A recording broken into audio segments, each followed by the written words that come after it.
In a pink, neon, cyberpunk-esque landscape, Timmy and his godparents, Cosmo and Wanda, are on the hunt, clad in all-black high-tech suits. When unknown assailants make themselves known, the three of them find themselves dodging flying carrots. Timmy just narrowly dodges them, but Cosmo is struck by them all and disappears in an electronic buzzing manner. When the assailants come closer and step into the light, Timmy then realizes the enemies are clearly just ninja bunnies, and he and Wanda take off the virtual reality helmets, revealing this whole adventure to be a virtual reality video game.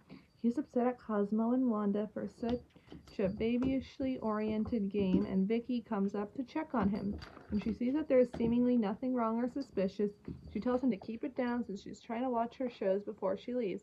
Before he goes to the bathroom, Timmy instructs Cosmo and Wanda to reconstruct this game with very specific parameters, the kind that do not include fuzzy bunnies or ponies, but rather something that will scare the pants off of him. And so, he wishes for a video game that is challenging, a game that he can't wish himself or anybody else out of. When Timmy leaves, Cosmo and Wanda decide that Timmy's wish is just vague enough to work. They're going to need a lot of power to make it work. They plug their wands into power sockets in the wall and cross their wands to grant the wish. When it's done and the video game is fully operational, it causes a massive power surge around the whole city. Timmy's best friends, Chester and AJ, are strolling through the neighborhood when they notice the city-wide power surge and immediately deduce that it is because Timmy has a new video game, so they come over to his house to check it out. When they come up to his room and notice that Timmy is nowhere to be found, to which AJ notes because Timmy always uses the bathroom at 6:13 p.m., they don the virtual reality helmets and are transported inside Timmy's TV and directly into the game, much to Wanda's concern.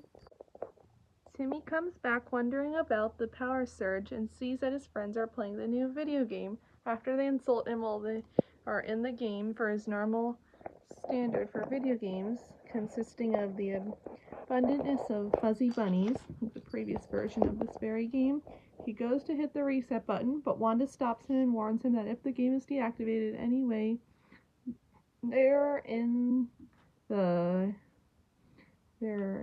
there, or if they lose their 3 lives, they'll disappear forever. Timmy tries to wish them out of the game, but Cosmo quotes Timmy's exact words from the wish to remind him that the game doesn't allow the easy way out through wishing. The only way for anybody is to beat the game or to take off the helmets. Timmy questions to them that they don't do anything halfway, and Cosmo states in response that he and Wanda are simply 2 halves of a whole idiot. When the lights in Timmy's house dim again, like the surge from before, he realizes that the game is drawing out so much energy that anything and everything Vicky plugs in is an immediate risk of shorting out the power and cutting the game off, which means Chester and AJ are a gravedigger unless Timmy can find them and retrieve them before it's too late. So he orders Cosmo and Wanda to do whatever they can to prevent Vicky from using up any more power. When he dons a VR helmet and jumps in after them in the living room, Vicky's worst fears are realized when Vicky attaches half a dozen appliance plugs to a single electrical outlet, which Wanda immediately declares would be a death sentence for the power. Cosmo yanks them all out, and he tells Wanda to follow him into the TV for an idea he has, which Wanda finds is an occasion worth journaling on a notepad. They poop themselves into the TV when Vicky turns it on. Cosmo's plan is revealed to be using their magic to create the illusion of a working TV while they act out various hyper-realistic programs to distract her.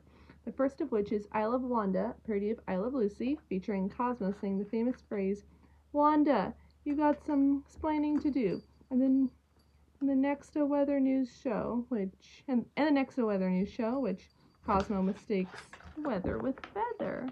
Meanwhile, Timmy has arrived on the first level of the game, Videoelectric Shredder Balls of Doom, which is a green luminescent field of giant morning stars spinning on tetherball-like posts. While marveling at the effort Cosmo and Wanda made, half his face is torn off by one of the shredder balls, and one of his lives is lost. Timmy is shocked and angered by losing a life on level 1, asks himself, "What am I for?" in brave self-retaliation. In the living room, Vicky still remains oblivious to Cosmo and Wanda's plan while she watches a talk show where Wanda interviews Cosmo and his car wife. However, she just flips from channel to channel out of boredom. Still on the sugar ball level, Timmy is sprinting across the landscape trying to be very careful, but also continuing to marvel at the fun challenges this game poses. However, just then, the whole landscape glitches, to which Timmy identifies as another power surge. On that note, Chester and AJ are climbing monkey bars across an abyss on another level, where the surge makes them disappear for a split second. Chester is able to catch a grip when the system recovers, but AJ plummets into the bottomless chasm, losing his first of 3 lives. Timmy progresses to level 8, which is an underwater version of his Aunt Gertrude's house. Timmy then realizes level 8 is a boss level when a gigantic lobster version of Timmy's Aunt Gertrude emerges and tries to pinch his cheeks with her huge scissor-like claws. While evading her attacks, he finds a Wanda coin, which grants him 1 wish, and he wishes for cheeks of steel, specifying his face. Lobster Gertrude takes the bait, and when she pinches them with her claws, she shatters like glass and explodes, allowing Timmy to move on to the next level. In the meantime, Vicky's fake TV rabbit hole takes her to Cosmo, which is a parody of Seinfeld, where Cosmo notes that the show is about nothing and then asks, "How do we know when it's over?" To which Vicky sarcastically responds, "I do," and then changes the channel. Next shows a promo of the new album featuring Cosmo singing "The Wheels on the Bus" and "Bingo was his name-o," much to Vicky's boredom.